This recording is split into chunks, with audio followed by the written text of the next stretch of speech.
Olá pessoal, tudo bem com vocês? Tudo tranquilo e sereno nesses tempos pandêmicos? Espero que todos aí estejam saudáveis, seguros, como sempre desejo ao abrir meus vídeos com as minhas aulas.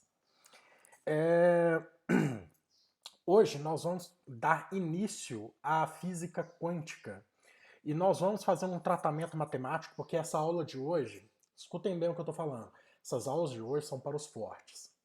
Se você não faz física, meu filho, se você não fez cálculo um, 2 e 3, se você não faz química, ou se você é louco o suficiente de ter puxado uma matéria que se baseia nesse livro aqui do Iceberg e Resnick, o Física Quântica, você pode vazar que esse vídeo não é para você.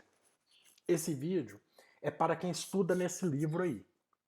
Esse livro eu tenho uma série de críticas a ele, em termos didáticos, eu diria, porque ele parte do ponto que você já sabe alguma coisa de cálculo. No entanto, bom, teoricamente era para você saber. No entanto, eu não acho que ele deveria ser aquele primeiro livro com contato com a quântica que você deve ter. Geralmente o livro do Griffiths ele é mais suave, mais didático nesse ponto. Entretanto, esse livro ele é basicamente uma bíblia, literalmente falando, pelo tamanho e da grossura dele, e também pela forma que ele é adotado nos cursos de física e química, principalmente. Por que eu digo isso? Essa edição que eu estou segurando aqui é uma edição de 1979.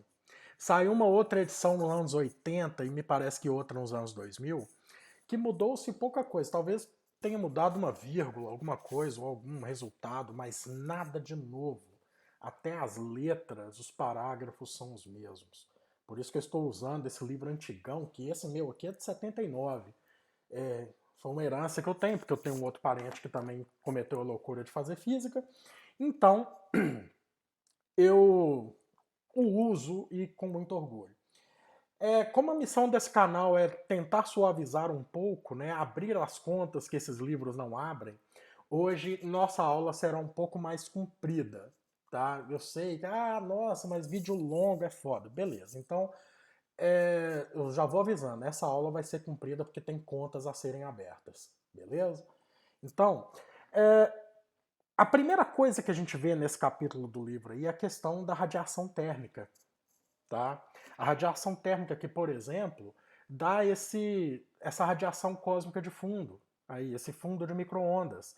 Eu que tenho uma formação em astrofísica e sou especializado em radioastronomia, eu posso lhe dizer com propriedade que isso que nós vamos ver agora resulta basicamente dessa radiação cósmica de fundo que a gente vê aí, que é o maior exemplo de emissão de radiação térmica que a gente tem.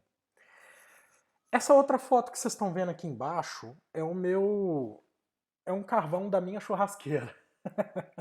Tô falando sério, eu fotografei a brasa da minha churrasqueira, mas é um excelente exemplo para o que nós vamos trabalhar aqui hoje. Porque prestem atenção aqui, ó, eu coloquei uma caneta azul na coloração aqui da brasa. Olha como é que ela já está esbranquiçada ali. Ó, dedutivamente você já percebe que ali está bem mais quente do que aqui, por exemplo. Não é verdade? Então, o que está causando isso? Bora ver?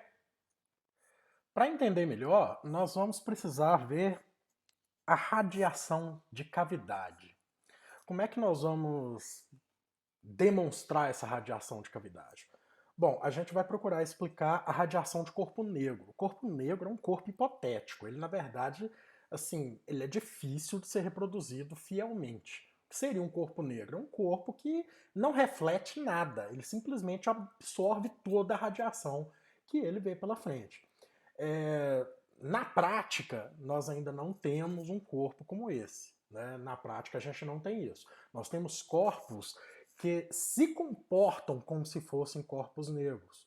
Né? No caso de algumas estrelas, né? E esse carvão em brasa, que eu acabei de citar aí, a partir de algum momento, ele vai ter uma curva de emissão muito similar ao, teoricamente, um corpo negro. Talvez a matéria escura que é a matéria que compõe de 80 a 85% dos aglomerados de galáxia, portanto 80 a 85% do universo, talvez ela seja um bom exemplo de corpo negro, né? Porque, mas ainda assim, isso é só uma especulação. A gente não tem nenhuma prova disso ainda. Nós temos alguns resquícios, né? Mas prova mesmo a gente não tem. Então, para a gente entender bem essa radiação de cavidade, nós vamos pegar essa caixa que está aí desenhada. Eu fiz questão de desenhar ela previamente para fazer uma caixa bonitinha para não gastar muito tempo no vídeo. Então, nós vamos perceber que essa caixa tem uma temperatura T. O interior dessa caixa vai começar a emitir uma radiação térmica que vai simplesmente colidir com o interior da caixa, né? E por sucessivas reflexões, suponhamos que essa caixa ela esteja bem fechada e espelhada a esse ponto, vai começar a emitir uma radiação que vai sair por esse orifício que nós fizemos aí. Bom, para entender bem como funciona o corpo negro, a gente tem que aprender os jargões que a gente usa e quais são as grandezas que nós vamos trabalhar esses jargões dentro da física quântica de maneira geral e principalmente dentro dessa parte do espectro de radiação. A primeira coisa é uma introdução leve que a gente vai fazer aqui. Essa introdução diz respeito à densidade de energia. Eu vou chamar de U minúsculo, tá? Essa densidade de energia, ela é dada, você deve ter visto isso aí nos seus cursos de fundamentos de óptica, oscilações e ondas, pelo menos foi assim que eu vi na UFMG, o famoso FOO, F com seguido de 3 Os, que essa densidade de energia de uma onda eletromagnética, ela é dada por esse valor aqui, 1 sobre 8π, que multiplica o campo magnético em multiplicação vetorial, aliás, em uma subtração, perdão, ao campo magnético, o campo elétrico pelo campo magnético. E a unidade de medida disso aqui, geralmente nos livros de edições americanas, como é o caso desse livro aí do Física Quântica do Eisberg e Resnick, geralmente ele utiliza erg vezes segundo. Beleza? O que é esse U, na verdade? Esse U, ele é a quantidade de energia por volume, tá? Opa, peraí que eu escrevi no meu negócio ali, ó. Ela é a quantidade de energia por volume, beleza? De emissão. Se a gente for analisar bem esses componentes espectrais, nós vamos fazer o seguinte. O U barra, por exemplo, ele vai determinar a densidade de energia do campo eletromagnético por volume, pelo espaço irradiado, pelo espaço ocupado por essa radiação. Beleza? Então, aí a nossa unidade aqui do U barra seria relativamente à frequência, né, que a gente tem que levar em consideração a frequência da luz emitida, seria erg vezes segundos dividido pelo volume, evidentemente, geralmente centímetros cúbicos. Hoje eu estou abrindo uma exceção e não estou trabalhando com sistema internacional, porque eu acredito que isso aqui é o que você vai topar mais nos livros que tem essa literatura aí, né? Que você vai procurar, principalmente esse do Eisberg, que está sendo o meu guia para essas aulas, para esse curso de física quântica que eu estou dando aqui no YouTube. Obviamente, se eu fizer a integral desse U, por exemplo, se eu integrar em todo o intervalo de frequências, tá? De 0 até infinito, por exemplo, frequências infinitas, eu terei o U barra em relação ao diferencial de frequência que eu estou chamando pela letra grega ni. Tá? Aí sim eu terei o meu U total. Beleza? Aí eu terei a minha densidade total de energia. Aí simplesmente ela vai ser considerada apenas ergs por segundo por centímetro cúbico, conforme nós já vimos aqui. Perfeito? Bom, dito isso, essa nossa caixa que está aí, nós temos que analisar ela sobre o ponto de vista das componentes espectrais. E que será o seguinte, esse U barra nosso aí, então vamos estabelecer essa regra aí para nós. Esse U barra, ele vai ser dado como uma função de U, evidentemente, o nosso U barra, eu coloquei um vetor, isso é vício, U barra em função da temperatura T e da sua frequência, obviamente, Ni. Beleza? Da mesma maneira que se eu estiver vendo só a densidade de energia, U sem ser U barra, sem ser em relação ao volume, né, claro, eu terei esse U como sendo também uma função apenas da temperatura. Então, que fique bem claro isso. Se eu estiver lidando apenas com U, apenas com a densidade de energia, eu vou apenas analisar sob o ponto de vista da temperatura. Se eu estiver vendo sobre a densidade de energia por unidade de frequência, aí numa componente espectral, digamos assim, eu tenho que considerar U barra, e eu tenho que enfiar a frequência aí nessa bagaça, nessa fórmula aí, para a gente poder resolver. Perfeito?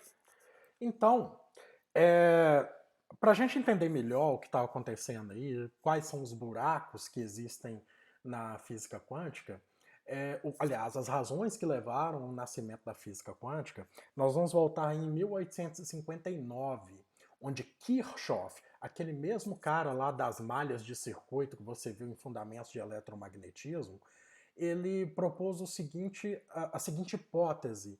Ele falou que se ele tivesse dois corpos negros, um corpo A e um corpo B, sei lá, pode ser um ferro, o outro pode ser bismuto, o outro pode ser cobre, não interessa, mas que inicialmente estejam à mesma temperatura, então ele já está afirmando aqui, olha, a temperatura de A tem que ser igual à temperatura de B. Pela lei da termodinâmica, a gente sabe que se os dois estão à mesma temperatura, eles estão em equilíbrio térmico. Então não haverá fluxo de um para outro. Mas imagine que, por exemplo, a densidade de energia do ar, né, numa determinada frequência, às vezes ele está emitindo uma cor diferente, não sei, numa temperatura T, nessa temperatura TA, seja maior, vou colocar aqui, esqueci de colocar o barra, seja maior que a do B, que a densidade de energia do B também, numa frequência e na temperatura que é a mesma. Bom, é de se esperar, então, que a lógica nos diz que haverá um fluxo de emissão espectral térmica de A para B. Mas como? Isso viola a lei zero da termodinâmica. Então, aí a galera já começou a ficar com a pulga atrás da orelha. Né? Então, consequentemente, era de se esperar que essa temperatura de B aumentasse. Bom, além de violar a primeira lei da termodinâmica, isso viola duas outras coisas. A segunda lei da termodinâmica, porque você está havendo um aumento de temperatura sob uma pressão constante sem realizar trabalho, o que leva a uma violação muito maior, que é a violação do princípio da conservação da energia. Coisas que na física é imperdoável, meu amigo. Se tem uma lei que nós físicos sabemos que funciona bem no universo, desde a criação até agora, chama-se a lei do princípio da conservação da energia. Você não cria energia, você não sobra energia, as energias são transformadas. Lavoisier, inclusive, colocou isso brilhantemente, né, nos seus trabalhos. Então, isso aqui viola completamente a segunda lei da termodinâmica, a lei zero da termodinâmica e, sobretudo, a constituição, a magna das leis da física, que é o princípio da conservação. Então, isso aqui, meus amigos, sem chance, não vale. Então, isso aí deixa, olha, classicamente, esse negócio aí não dá. Então, vamos colocar uma coisa? A densidade de energia de ar, em função da sua frequência e da sua temperatura, tem que ser igual à densidade de energia de B, tá? E também em função da sua frequência e da sua temperatura. Isso são funções universais. Eu acabei de falar, senão você vai violar os princípios fundamentais, principalmente o da conservação da energia. Perfeito? Então, isso é lei. Isso aqui que eu coloquei de roxinho agora é lei. A densidade de energia é a mesma para todo mundo em qualquer frequência quando estão à mesma temperatura. Beleza? Bom, dando continuidade aqui. Para entender mais a respeito disso, vamos pensar na seguinte hipótese. Então, pessoal, eu coloquei aí um aparelho que é conhecido como radiômetro, para explicar o próximo passo que nós vamos fazer aqui agora. Como é que esse aparelho funciona? Ele funciona quando a luz incide nessas plaquinhas que estão aí dentro desse bulbo, ela vai movimentar essas plaquinhas. Por quê? Chega a luz, incide na placa, nessa área dessa placazinha aí, exerce uma força e empurra. Nossa, como assim? Luz exercendo força? Não é só isso não, meu filho. Ela exerce pressão. É o que nós na física conhecemos como pressão de radiação. Vamos ver como é que é isso? Então, vamos considerar que nós paramos esse negócio aí. Eu não consigo nem parar isso aí. Tá bom, azar. Vamos para frente que nós temos que continuar com a aula. Suponhamos que a gente tem uma seguinte situação. Nós temos um anteparo aqui, nós temos uma parede, né? Então deixa eu desenhar essa parede aqui. Essa parede vai incidir nela aqui alguns raios luminosos. Então deixa eu colocar o raio, sei lá, de laranja. Então vai vir um raio aqui. Vou colocar ele aqui. Né? E esse raio aqui também, suponhamos que eu esteja fazendo um zoom aqui no raio completamente aqui para ver como é que ele vai se portar. Daqui ele vai ser totalmente refletido. Suponhamos, pessoal, que essa superfície é uma superfície que reflete tudo, tá? Então, vai ter mais ou menos essa característica aí. Então, deixa eu só colocar aqui. Tá, o fluxo de radiação está vindo aqui, né? Se a gente observar que isso é como se fosse um cilindro, né? Uma luz ou uma lanterna, o fluxo de radiação vai passar aqui, ó. E eu vou chamar essa direção de vetor aqui de direção N. Tá? Na direção desse vetor N aí. Obviamente, depois de refletido, ele vai sair na direção que nós vamos chamar de N'. Perfeito? Bom, suponhamos que essa luz, ela tenha, deixa eu trocar de cor aqui agora, que essa luz tenha um momento inicial aqui. Esse momento eu vou chamar, obviamente, de momento P. Não é o P da pressão não, tá, galera? Esse é um P minúsculo. Deixa eu ver, tá? Fica assim. Obviamente, se tudo for refletido, ele terá um P' aqui também. Esse P', um P minúsculo linha, estará aqui. Lembrando que esse P é momento, portanto, uma grandeza vetorial. Aqui, em relação a um eixo, ele terá um ângulo θ, que é o mesmo ângulo aqui, obedecendo a primeira lei da reflexão, né? Um ângulo de incidência tem que ser igual ao ângulo refletido. Essa área que vocês estão vendo aqui, ó, é a área de incidência que vai aparecer aqui, ó. É a mesma área que aparece aqui que sairá lá do outro lado. Até aí tudo bem? Todo mundo acompanhando perfeito? Tá? Essa distância que ele andou desse ponto até aqui, eu posso fazer com D igual a VT, né? Mas só que o V é a velocidade da luz, né? E o tempo é o tempo que ela gastou, um intervalo de tempo T. Então, essa distância aqui eu vou chamar de C vezes ΔT. Beleza? E se ela tem uma densidade de energia U, que eu vou colocar aqui de verde, se existe uma densidade de energia U inicialmente aqui, haverá uma densidade de energia U' lá também depois de refletida. Veja bem, eu estou considerando reflexão total. Por que eu fiz esse desenho? Para explicar o que vai acontecer aqui. O que eu sei na verdade? Eu sei que esse momento ele é dado por E sobre C. Como assim, Fernando? Lembra da fórmula do Einstein? E igual a mc2? Isso aqui não seria E igual a m que multiplica C? Mas isso aqui, ó, isso é momento. Seria o momento da luz. Então, esse momento na verdade, vai ser o E sobre C. Beleza? Então, aceitaram que esse momento vai ser E sobre C? Beleza. Se eu quiser calcular a força que está sendo feita nesse radiômetro aqui, ó, numa dessas placas, eu vou calcular a força da seguinte maneira. Força vai ser a variação do momento dividido pela variação do tempo. Simples, né? Normal. Beleza. Como é que eu vou calcular essa variação do momento? Bom, eu posso dar uma destrinchada aqui falando que força vai ser, deixa eu só reescrever aqui, o momento inicial menos o momento final, lembrando que isso aqui é uma grandeza vetorial, dividido pelo tempo gasto nessa ação. Até aí tudo bem? Bom, só que tem algumas coisas aí que eu tenho que levar em consideração.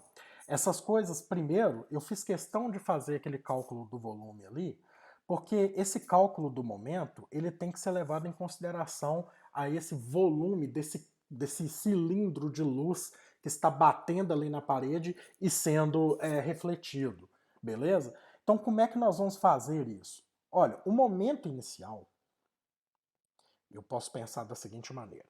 Esse momento inicial, ele vai ser dado pela densidade de energia dividido pela velocidade da luz, obviamente, vezes o volume, vezes o n. Por que eu sei disso? Por causa dessa fórmula aqui, filho. Na verdade, a densidade de energia é a energia que a gente está lidando aqui. Então, nós podemos fazer essa substituição, tá? Então, será essa densidade de energia sobre C vezes a variação de volume, que é a quantidade, o tamanho que representa esse raio, esse feixe luminoso, tá? Na direção n. Tá aí. Bom, de maneira análoga, eu posso pensar que o P' também pode ser classificado dessa forma, só que ele vai ter uma densidade U' sobre C, a velocidade não altera, vezes o mesmo volume, porque também a forma do feixe não alterou, só que agora na direção N'. Beleza? E vamos colocar isso então agora na nossa fórmula de força. Eu vou mudar a cor da canetinha para não ficar monótono, tá? Então a nossa fórmula de força está aqui e eu vou fazer o destrinchamento dela utilizando agora essa cor de canetinha azul aí. Beleza? Então a nossa força aqui, ela vai virar F, vai virar essa changuana, tá? Vamos copiar? Eu acho melhor, né? Pra gente poupar tempo. Então, eu vou copiar isso aqui, vou colocar aqui, pronto, menos o outro, que é esse cara aqui, que também vou copiar, né? Vamos poupar tempo, porque senão essa aula não acaba hoje não. Menos isso aqui, então deixa eu colocar o sinal de menos aqui, opa, volta com a caneta, menos, isso tudo aqui dividido por ΔT. Então, deixa eu voltar o ΔT aqui, ó. Pum, ΔT. Beleza? Bom, na hora que eu for calcular esse volume, o que é o volume na verdade? Volume, olha para esse lado aqui, ó. Essa área da base aqui, ó. Presta atenção nisso aqui, ó. Beleza? Presta atenção nisso. Essa área da base aí, vezes a altura. Mas o que é a altura? A altura é esse camarada aqui, ó. Beleza? Então, eu posso fazer o seguinte, eu posso dar uma enxugada nessa relação aí e ela vai virar algo mais ou menos assim. Eu vou manter a canetinha preta mesmo, tá? Porque senão a gente perde muito tempo. F, vocês estão escutando aí um canário belga aí, porque eles adoram cantar na hora que eu tô gravando. F vai ser A vezes o cosseno de θ vezes o U na direção N menos o U na direção N'. Simples assim. Por quê? Você vai perceber que esse ΔT vai cortar com ΔT E esse ΔV ele vai virar o A vezes o cosseno de θ, beleza? Para quem não viu o que aconteceu, é só você perceber como que eu calculei esse volume aqui. Deixa eu calcular ele de verde aqui, porque eu acho que senão vai ficar muito difícil de vocês acompanharem, não é verdade? Como é que eu calculo esse volume? Essa variação de volume, que eu vou colocar ΔV aí, vai ser a área da base A, que é essa área que está aqui, área da base A, vezes a altura que é C ΔT, que eu já acabei de falar, mas não custa, vezes o cosseno desse ângulo de incidência dele aí. Então, na hora que eu substituir esse cara aqui, né, e aqui também, lógico, levando em consideração aí todos os dois, nós vamos fazer alguns cancelamentos. Por exemplo, o C mesmo vai cancelar, né? E o ΔT também, esse cara vai cancelar com isso, e esses caras aqui vão cancelar com esses caras aqui. Perfeito? Então, por isso que nós vamos chegar nessa relação que está aqui embaixo. Bom, dando vazão aqui, dando continuidade ao que a gente tem. Vamos supor que nessa reflexão total, eu agora estou preocupado em achar essa diferença aqui, ó. Porque, na verdade, eu posso tirar esse U barra aí de dentro desse parêntese e reescrever a minha fórmula da seguinte maneira. Isso pode virar isso aqui, ó. F igual a A vezes U vezes o cosseno de θ, que multiplica o N menos o N'. Menos o N'. Então tá aí, ó. O vetor, né, porque é uma grandeza vetorial, N menos N'. Bom, vamos lembrar das nossas aulas de geometria analítica e álgebra linear. Vamos redesenhar uma figura aqui para a gente entender o que está acontecendo. Se eu tenho um vetor que chega aqui, dessa maneira, pá, e ele sai assim, dessa maneira, pá, então ele vai chegar aqui, vai incidir, pá, e vai sair assim, pá. Aqui nós temos um ângulo θ, evidentemente, né, igual lá naquela figura. Basta rever a figura aí que vocês vão ver. E, na verdade, esses dois vetores aqui, se ele chega aqui, ó, se eu considerar que isso aqui é o meu vetor, então deixa eu apagar isso aqui. E essa flecha aqui também, que aqui eu só dei a direção. E isso aqui é um outro vetor, a resultante desses dois vetores é algo aqui, ó. Tá? E essa resultante, no cálculo vetorial com geometria analítica e álgebra linear, vai ser simplesmente n menos n'. Por quê, Fernando? Ô meu filho, se esse aqui é o meu n, se esse cara aqui é o meu n, e esse aqui é meu n', as notações vetoriais me dão essa liberdade de fazer isso. Se eu enxergar isso aqui como, por exemplo, um eixo x, eu posso ter aqui que n menos n', os vetores n menos o vetor n', ele vai ser dado por duas vezes o cosseno desse θ aí na direção x, no versor x aí. Meu filho, você fez cálculo, você fez aquelas matérias matemáticas todas introdutórias lá, não foi para você brincar, não. Foi para aplicar. São ferramentas, beleza? Então, aqui, a minha equação vai simplesmente se tornar isso aqui, ó. Por isso que um físico que não sabe cálculo é um físico aleijado. Físico aleijado, nossa, mas ficou esquisito demais. Mas é verdade. Então, nós teremos aí que o nosso E vai virar um 2A vezes o cosseno ao quadrado de θ, que multiplica a densidade de energia. Pronto. Então, na reflexão total, nós temos isso aqui. Beleza? Ficou claro para todo mundo? Entretanto, nós estamos trabalhando com corpo negro, tá? Nós estamos tentando procurar a pressão de radiação num corpo negro. Então, se isso é válido para reflexão total, nós agora temos que achar uma coisa equivalente para absorção total. Então, vamos considerar a seguinte situação. Se eu tenho uma pressão de radiação que vai ser dado por isso aqui, ó, então vamos calcular a nossa pressão de radiação. A pressão da radiação vai ser a força sobre área. A força é essa xanguana toda aqui, ó. Então, na hora que eu dividir isso pela área, vai sobrar isso aqui, ó. Duas vezes o cosseno ao quadrado de θ, que multiplica o. Beleza? Isso para um feixe. Um feixe apenas. Eu considerei apenas esse feixe, esse tubo de feixe aqui. E considerei apenas um ângulo θ. Mas, na verdade, quando trata-se de um corpo negro, né, que está absorvendo isso, eu tenho radiação em todas as direções. Então, eu tenho que dar um jeito de considerar isso para uma coisa mais geral, para uma radiação que venha de todos os ângulos. Concordam comigo? Então, a gente vai considerar a seguinte situação. Suponhamos que aqui, deixa eu traçar uma reta com mais propriedade, que também não é isso. Vamos, meu filho. Está aqui a minha superfície de um corpo negro e esse corpo negro, suponhamos, vai absorver todos os raios. Tá? Aqui está o meu eixo. Está aqui. E suponhamos que aqui eu tenho um ângulo sólido. É, um ângulo sólido. Por que um ângulo sólido, Fernando? Porque eu tenho que considerar todas as regiões. Eu não posso considerar apenas um ponto.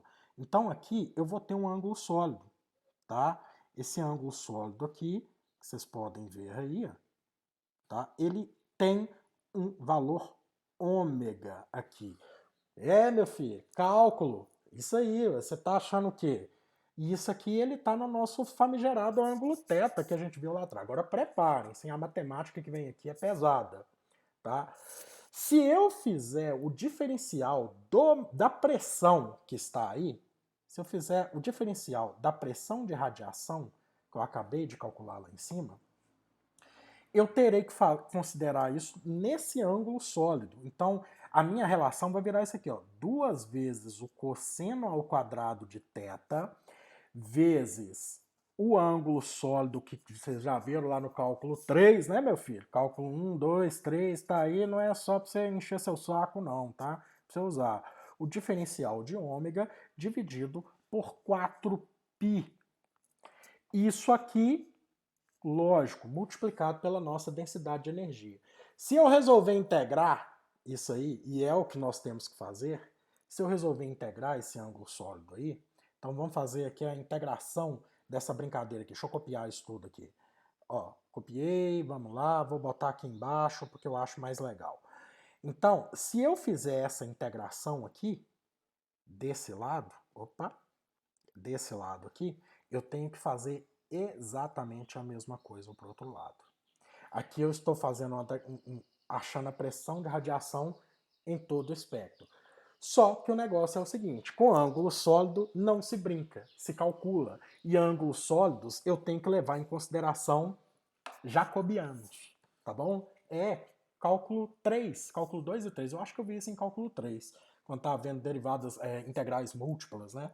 Então, eu já acabei de falar, nós vamos ter que fazer uma integral múltipla aqui para a gente poder entender o que vai acontecer. Então, primeiramente, voltando aqui na nossa figura, eu vou ter que fazer um intervalo nesse hemisfério aí, eu vou considerar só esse hemisfério de cima aí, é a integral que vai de 0 até 2π,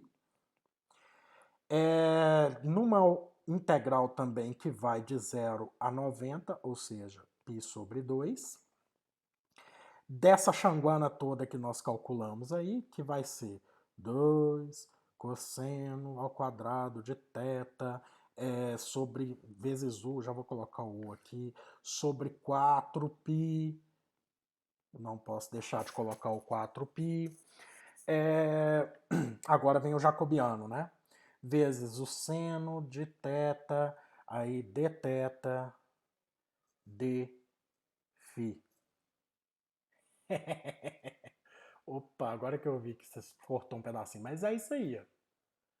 Tá assustado, meu filho? Assusta não, a coisa piora. Vamos continuar. Aqui, então, resolvendo essa integral, nós vamos ter a seguinte situação.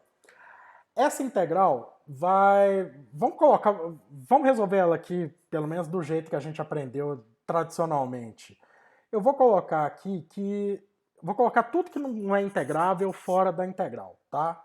Então, o meu P, na verdade, ele vai virar U sobre... Eu vou cancelar isso aqui com isso aqui, vai ficar 2π lá embaixo. O que mais que eu posso fazer aqui? mais nada. Eu posso levar o U, né? Já que eu já levei lá pra fora. Não tem mais nada, meu filho. Agora é o pau caindo na folha desembolado. E vamos que vamos. E seja o que Deus quiser. Então aqui de 0 a π sobre 2. E vamos só enxergar aqui como que essa situação aqui vai se proceder com o rebento, como diria o Seu Pimenta. Então, eu adoro os vídeos lá do Seu Pimenta, gente fina pra caramba. Xinga pouco. Então, aqui nós temos o seno de θ, d θ, d φ. Confere? Bom, vamos resolver primeiro essa integral aí? Essa integral aqui, lógico, eu vou abrir ela aqui para vocês. Ela vai resultar, é uma integral até a priori de fácil resolução, tá? Ela vai dar algo em torno aí, se eu fizer a relação trigonométrica, isso aqui vai dar 1/3, ou melhor, menos 1/3 de cosseno ao cubo de θ. Eu sei disso porque eu já resolvi essa integral demais. E isso aqui vai ser no intervalo nosso de 0 até π sobre 2 de φ. Na hora que eu resolver esse 0 até π sobre 2, isso aqui... Bom, vamos fazer essa conta que eu acho mais fácil. P vai ser igual a U sobre 2π. Bom, nada aqui está em função de φ, eu já vou só separar essa integral de φ aqui do lado, porque eu quero resolver só aquele intervalo de integração ali, que vai ser menos 1/3 cosseno ao cubo de θ. Esse θ aí, primeiro eu vou colocar o primeiro intervalo de integração, que é π sobre 2. Menos com menos vai chorar um mais ali. Ops. Que multiplica 1/3 de cosseno ao cubo de 0. Tá aí. Fazendo essa conta aí, nós vamos chegar a 2/3. Então P vai ser, meu filho, aqui tem que abrir a conta, não é igual o livro não. Aqui já vai dar φ, né? Vai dar esse negócio aí, vai dar φ. Então aqui, mas eu vou só repetir aqui para ser fiel à resolução. Aqui então vai dar 2/3, não é isso? Beleza. Que multiplica aqui 2/3. Bom, na hora que eu colocar esses 2/3 para lá, deixa eu já colocar eles aqui então. Na hora que eu chorar esses 2/3 aqui, esse 2 vai sumir com esse 2 daqui e vai sobrar só um 3 aqui embaixo. Beleza? É isso aí que vai sobrar. Na hora que eu resolver essa outra integral dificílima aí, eu vou chegar na seguinte relação. P será igual a U sobre 3π, que multiplica 2π menos 0, que vai dar o próprio 2π. Então eu corto π com π, vai sobrar simplesmente para essa absorção total, então vou colocar aqui a pressão de absorção, vai ser 2/3 da densidade de energia. Bom, para quem sabe ler um pinga é letra. Se isso é a pressão de absorção, a pressão de reflexão vai ser 1/3 de U.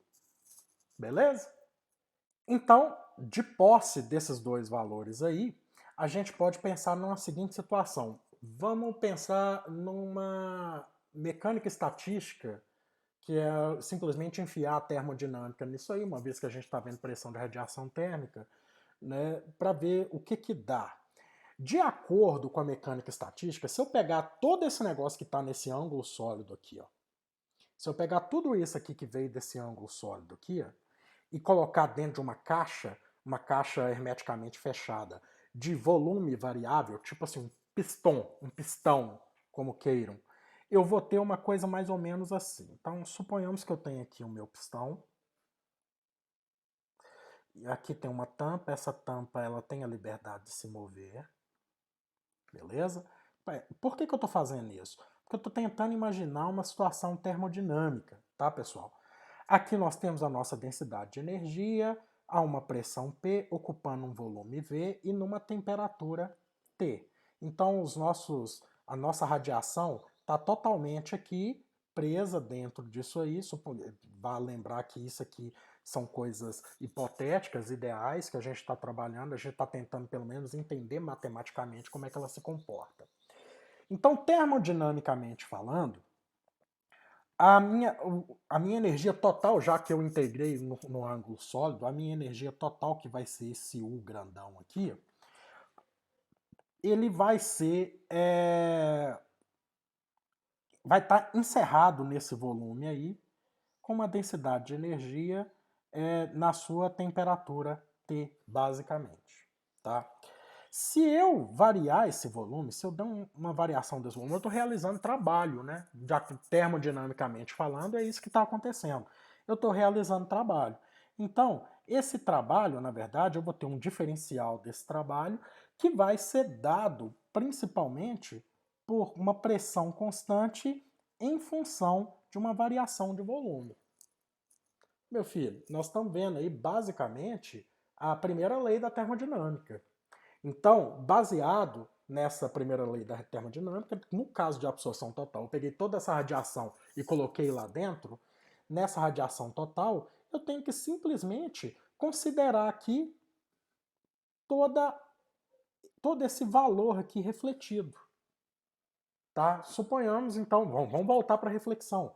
Eu vou pegar esse valor de referência aí, que é o meu 1/3 da densidade, e o meu trabalho, ele vai virar, da pressão da radiação, né?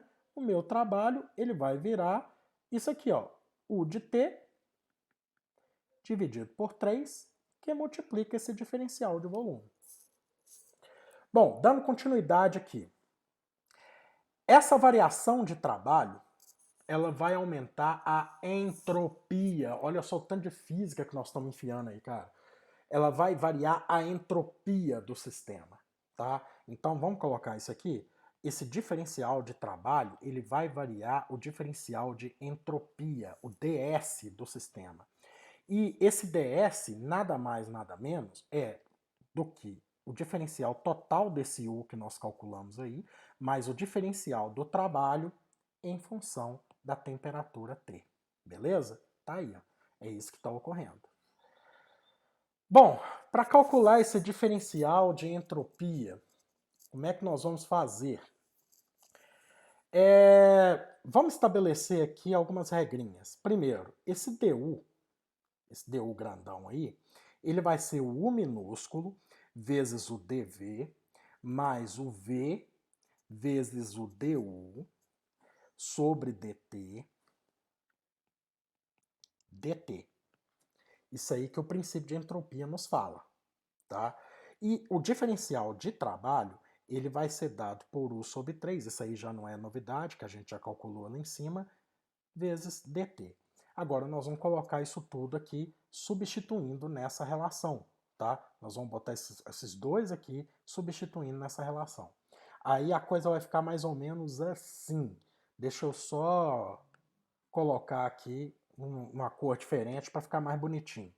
Então, esse ds, esse diferencial da entropia, ele vai ser dado por U sobre T, que multiplica dV, mais V sobre T, que multiplica du minúsculo, sobre dt, vezes dt, mais o dw, né? O dw é U sobre 3. Então, vai ser aqui U sobre 3t dt. Aliás, desculpa, dv. Tá aí. Bom, dá para dar uma dissecada nisso aí, né? Vamos enxugar essa relação aí. Essa relação vira mais ou menos uma coisa assim. Esse diferencial de entropia, ele vai ser dado como 4/3 de U em função de T, evidentemente, sobre T, dV, mais V sobre T, que multiplica dW, o diferencial de trabalho dt, vezes dt. Cara, isso aqui nós vamos recorrer a funções de várias variáveis. Essas funções de várias variáveis você aprende geralmente no seu cálculo 2, na hora que você aprende a noção de derivada parcial. Quando você vai fazer uma diferencial exata, a derivada parcial nos diz o seguinte, deixa eu escrever aqui de uma outra cor, de verde talvez, isso é só um adendo, tá? Vou escrever aqui, ó, diferencial exata. Diferencial exata. Essa diferencial exata, ela reza o seguinte, o diferencial de uma função, f qualquer, ela é dada pela diferencial parcial, o del f, dividido pelo del x. Isso é uma regra, tá, pessoal? De várias variáveis. Vezes o diferencial de x, mais o del f por del y, vezes o diferencial de y. Isso é uma regra. Está lá no seu cálculo 2. Revise, tá?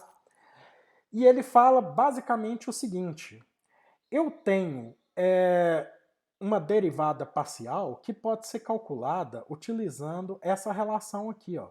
O del ao quadrado de f está para o del y del x, assim como o del ao quadrado de f também está para del y, aliás, del x del y. Ou seja, é quase como se fosse uma propriedade comutativa. Eu sei que a palavra comutativa não é a que cabe aqui e não é a que é correta para esse caso, mas para vocês entenderem, relembrarem isso do seu cálculo 2 é o seguinte, o diferencial de um em relação ao outro é igual ao diferencial do outro em relação ao 1. Simples, né? Não, filho, isso aqui você tem que lembrar. Bom, baseado nisso, eu posso pegar esse cara que está aqui, ó, prestem atenção, e meter nessa relação aí, ó. Assim como esse outro que está aqui. Ó. Ou seja, a minha equação pode simplesmente virar, vou escrever agora de azul, a minha equação pode virar isso que vai vir aqui embaixo. Ou seja, d de dt, não é del, é d, de 4/3 de u sobre t, tem que ser igual a 1 sobre t diferencial de u sobre dt. Beleza? Então, temos que lembrar esses macetes do cálculo, porque eles são muito providenciais. Agora que nós vamos concluir com chave de ouro o que a gente precisa. Então, resolvendo essa relação aí, vamos dar uma destrinchada nessa relação, ela vai virar 4/3 de 1 sobre t, eu acho que eu posso reescrevê-lo dessa forma, olha se vocês concordam comigo, vezes o du sobre dt, menos o 4/3 de u sobre t2, tem que ser igual a 1 sobre t du dt, que é o que a gente está lá em cima, né? Que a gente colocou bem aqui em cima. Então, eu abri esse negócio aqui e coloquei aqui, ó. Foi isso que eu fiz. Beleza? Dando continuidade. Resolvendo essa bagaça aqui, vai sobrar 1 sobre 3t du dt vai ser igual a 4/3 de u sobre T2. Bom, eu posso fazer um festival cancela, cancela aí, né? Esse 3 aqui pode cancelar com esse 3 aqui, não é verdade? Esse T aqui pode cancelar com o quadrado desse T aqui e sobra o seguinte, deixa eu ver se tá ficando bom no vídeo aí, tá? Sobra o seguinte, du sobre u, aí convenientemente eu estou rearranjando a fórmula dessa maneira. du sobre u é igual a 4 dt sobre t. Olha que relação maravilhosa. Olha isso aqui. Isso, geralmente, eu posso integrar dos dois lados, né? Tá pedindo, implorando, integra. Então, na hora que eu integrar isso aqui, ó, deixa eu copiar essa parada aqui que fica mais fácil. Na hora que eu integrar isso aqui, vai acontecer o seguinte. Então, deixa eu apagar esses negócios aqui e vou chorar uma integral aqui, que é igual a integral aqui desse lado. Na hora que eu integrar esses dois lados, isso aqui vai dar logaritmo natural de u, que é igual a 4 vezes o logaritmo natural de t. Mais uma constante, né? Porque eu não estabeleci os valores de contorno. Bom, eu posso brincar com esse 4 aqui que está multiplicando, né? Qualquer número que multiplica um logaritmo, ele pode ser reescrito dessa forma. Esse logaritmo natural de u pode ser também o logaritmo natural de t elevado à quarta mais a minha famigerada constante. Pode ser isso aí. Beleza? Então, de uma maneira geral, cancelando aí esses logaritmos, eu tenho que pegar essa constante aqui e multiplicar por alguma coisa desse lado. Então, aqui ficaria u é igual a uma constante qualquer, que eu vou chamar, pode ser de A? Pode, né?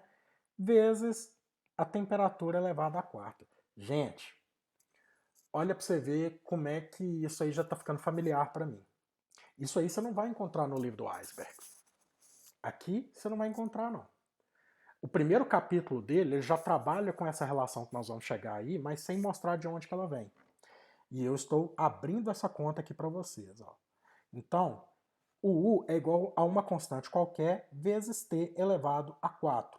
Se a gente voltar aqui no na nossa caixinha, né, na nossa caixa, lá em cima, esse cara aqui, deixa eu copiar ela e levar lá para baixo. Vou copiar e vamos embora. Ó, desenvolvendo bem, hein? Ó, meu filho. Se eu considerar essa caixinha aqui, ó, ela tem uma densidade de energia U aqui dentro. Densidade de energia U dela está aqui. Há uma temperatura T que já está aí na caixa. E se eu quiser, por exemplo, eu vou escrever de roxo agora para ficar bonitinho. Se eu quiser, por exemplo, calcular o fluxo nisso aí, conforme eu já coloquei lá em cima também, ó, eu não vou nem escrever, eu vou copiar, que é mais digno. Tudo se copia, na verdade. Então, se eu colocar aqui que o fluxo... Se bem que eu não escrevi o fluxo aqui, não interessa. Eu vou escrever lá embaixo agora. Se eu colocar o fluxo aqui, que está saindo por essa cavidade aí, como sendo C sobre 4π, porque isso está definido inicialmente lá, vezes a densidade de energia, eu terei algo mais ou menos assim. Esse fluxo será dado por C, que multiplica essa densidade de energia, que é AT a quarta, isso tudo aqui dividido por 4π. O camarada chamado Stefan e o Boltzmann simplesmente juntaram toda essa relação aqui, ó, numa constante só e chamou isso de sigma. E esse cara aqui, que ele chamou de fluxo, na verdade é a radiância, radiação térmica, a emitância, seja lá como você chame isso.